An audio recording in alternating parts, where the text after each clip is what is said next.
Imagine looking back in time to the dawn of the universe, just a few 100 million years after the Big Bang. What would we find?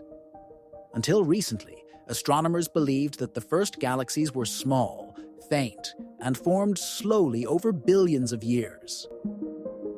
But now, thanks to the groundbreaking capabilities of the James Webb Space Telescope, we've uncovered something completely unexpected: ultramassive galaxies, so-called red monsters, that formed in the early universe at a pace never before seen. These galaxies are rewriting the rules of cosmic evolution.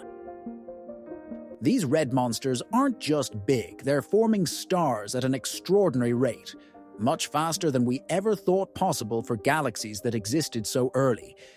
These galaxies, located just a few 100 million years after the Big Bang,